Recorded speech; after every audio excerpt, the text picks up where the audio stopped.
Hello and welcome to my YouTube channel. Today I'm going to be talking about the 5 books that I read during the month of May. I think overall I didn't have the greatest month, and that's because the last book took me like the majority of the month to read.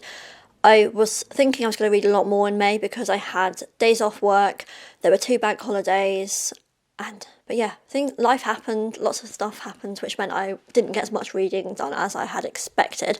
So the first book that I read was Factfulness, and that is by Hans Rosling. It was published in 2018, and I would say it is a very good book.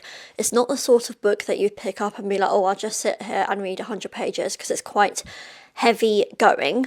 But yeah, it's really interesting, and it's kind of just making the point that the world has actually improved more than we think it has improved, and he's done all these tests and people still thinking that the world is much worse than it actually is. For example, girls getting primary school education and vaccination rates, things like that are actually much better or much improved compared to where they were historically. Next, I decided to listen to an audiobook called Living with Food Intolerances.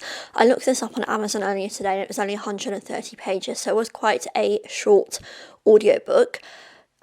Didn't particularly enjoy it. A lot of it I already knew. I don't think I actually learnt anything, and it was a lot of lists, which doesn't really translate well to an audiobook, and he kept saying frothy diarrhea. I was like, okay. Anyway, didn't particularly... A lot of the information you would be able to find online if you had a food intolerance or were recently diagnosed or were looking to learn more, so I wouldn't really recommend that book. The third book that I consumed during May was a book called The Wonder. So I watched this at the cinema, I think like 2 or 3 years ago. It wasn't like a mainstream cinema, it was like a smaller cinema.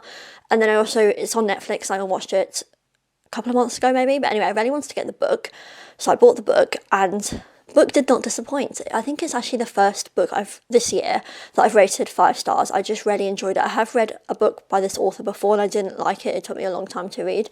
But also I think because I knew the story already, I don't know, it's just really interesting. So it's all about Ireland. I'm not sure when exactly it's set, but anyway, it's very backward thinking, rural Ireland, very Catholic. And there's this girl called Anna, and which is quite interesting because a lot of people use Anna as a slang language or like shortening of anorexia, and she has not eaten for 4 months and is like, is she a gift from God, divine purpose, is she a saint, because she's able to survive without any food. So this nurse comes over from England to watch her for 2 weeks non-stop along with a nun. And they're just seeing how is she surviving without food.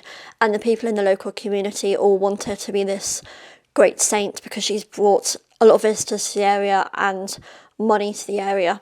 So yeah, it's really interesting. The ending is a bit random. So the ending's the same, obviously, in the film as it is in the book. Ending's a bit random and I think it's not really realistic, but I really like the rest of the book and I would highly recommend it. It's probably, favourite book so far this year. Then I read a book called Enemies to Lovers. This was for my May book club where the theme was retelling, so we're allowed to go off and choose any book that we want that is a retelling.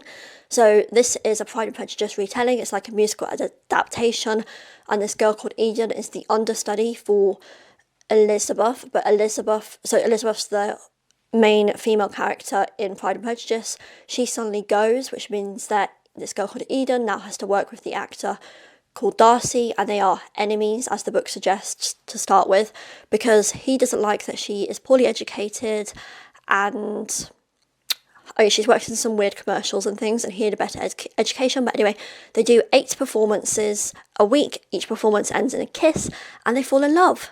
Yeah, simple. Didn't really like it, didn't relate to the characters.